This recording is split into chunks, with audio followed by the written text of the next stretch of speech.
Good morning, good morning, good morning, good morning, everyone, and welcome to National Crown Day, or better known as Black Hair Independence Day. And on that note, let me just go ahead and take it down. I'm Tai Beauchamp, your host for this day. I am just so grateful to be here with all of you and so excited for a day of celebration. You know, this is the first annual celebration celebrating our hair freedom, so today we're going to celebrate hair. And we know for many of us, especially for me, I change my hair every month at least. Our hair is an expression of our personalities. It's the way that we communicate. And unfortunately, that expression is often muted by workplaces and school systems that discriminate against Black people who choose to wear their hair in a protective or natural style, like braids and locks and twists. So today marks the 1-year anniversary of California Governor Newsom signing the Crown Act. And this is so important because he signed the Crown Act into law to ban race-based hair discrimination at work and in schools. So we're using this day to celebrate Crown Day, your crown. And I'm excited to be honoring it with some amazing guests today. We have a day that will be chock full of conversations as a way to pay gratitude and thanks and homage to who we are as Black people. So the reason the Crown Coalition decided to tackle the issue of hair discrimination is very simple. You know, we've seen it over and over again. Children being sent home from school, to men and women being told that they have to change their hair in order to get a job or to keep their job, right? So first up today, we're going to hear from some people who have experienced hair discrimination. These are stories from young people who personally have been affected by hair discrimination. We want to hear from them and the reason we are here ultimately to change the laws in this country. So I'm super, super excited to welcome to the stage, Faith in Montreal, Fennidy, and Chase Moore. Good morning. Good morning. Good morning. How's everyone doing? We're wonderful, Chase. Good morning, Faith in Montreal. Good morning. Okay, so tell me where you are very quickly. So Faith in Montreal, you're in New Orleans, right? Yes. Okay, and Chase, where are you located? I'm currently in Austin, Texas. In Austin, Texas. So I'm going to start with you. Thank you so much for being here, and thank you for your courage and sharing your stories and helping us to understand what it really feels like as young people, especially, to experience hair discrimination and discrimination as a whole. Faith, why don't you tell us what happened? I know a little bit of the story. I actually know a lot of the story, but tell us what happened to you. Oh, I think we're experiencing some technical difficulties with Faith in Montreal. So are you there? Hi, can you hear us? We can hear you. Hi, can you hear yes, us? I can hear you. I can hear you. Faith, why don't you tell us what happened? Please take a moment. Okay, I was at school. It was the first day. My homeroom teacher asked me in front of the entire class if my hair was real or fake. I was so shocked, and I was disappointed that she asked me this question, or even why it mattered. Soon after that, I was pulled into the hallway by a counselor, and she asked me to take out my braids, and she gave me a notice saying I had to do so by next week. She sent me back to class. Then the principal came by, and she asked to make sure that I got a notice saying I needed to remove my braids. Wow. How old were you, Faith? Just tell us very quickly, how old were you at this time? I was 11 when this happened. Wow. So after that, I kept my hair in braids. I changed it to a different style. And she asked me when I had my hair changed, why didn't I take them out completely? And I had told her my mother made an appointment for me to get my hair into this style before I had cornrows. And she told me that she had wanted them removed completely. She took me downstairs to the office to call my mom, and she sent me back to class. When I was called down for the final time, they told me I could not return. And I was just so hurt that they would do this to me. I felt so betrayed because I never would have expected them to do this, especially since I've been wearing braids there for 2 years. So you had been wearing braids. You had been wearing braids to school previously, and then almost all of a sudden you changed your hairstyle and was asked now and we're told that it wasn't appropriate?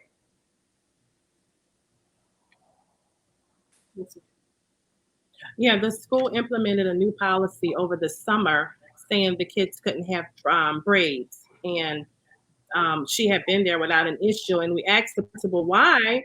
And she said, well, it's distracting. They're flinging it, they're twisting it. It had become a distraction. And they said, we changed the rule. And rules are rules, and you should follow the rule. And I just didn't understand. They had Faith so upset. Our family it just made everything horrible for us. It was a horrible experience, but we were so excited for Dove and the Crown Act that, this hair discrimination will end. Well, we thank you so much for standing up, And I know that was very painful for an 11-year-old to have to experience. And I can't even imagine, having to say to your child, your hair doesn't work in this environment, because I know that you're celebratory of your daughter, and to have to share that with her. But thank you so much for being here. Chase, why don't you share a little bit of your story? What happened and how did it affect you personally? Yes, ma'am. Thank you, Ms. Faith, for sharing your story. That's very empowering. For me, I'm a 23-year-old master's student right now at the University of Texas, and I just wanted a quick summer job. So I applied to In-N-Out, and I was told that my employment at In-N-Out is contingent upon me cutting my hair. And so that goes to just reveal that they didn't see my qualifications and what I can bring to the table, but solely my person, solely how I look. And then the individual that was interviewing me additionally said that me tying my hair up won't be an option because In-N-Out tries to maintain a certain look and I don't fit the look that they're trying to go for. So I essentially believe that they utilize me cutting my hair as a proxy for blackness. And if I reflect on my experiences at In-N-Out, I've never seen another black male working behind the register or behind the counter. And it's not to say that that doesn't happen, but I believe that this is kind of an example as to the systemic practices that they utilize to not enable certain bodies of people to work at places like In-N-Out. So it hurt really bad. And it just kind of revealed to me what my Black queens experience on a more regular basis than myself, because I've only had locks for 3 years. However, my moms, my sisters, my cousins, and certain people on the call right now, y'all have experienced this. So it's made me empathize even more with the hair discrimination, and it's made me want to do something about it.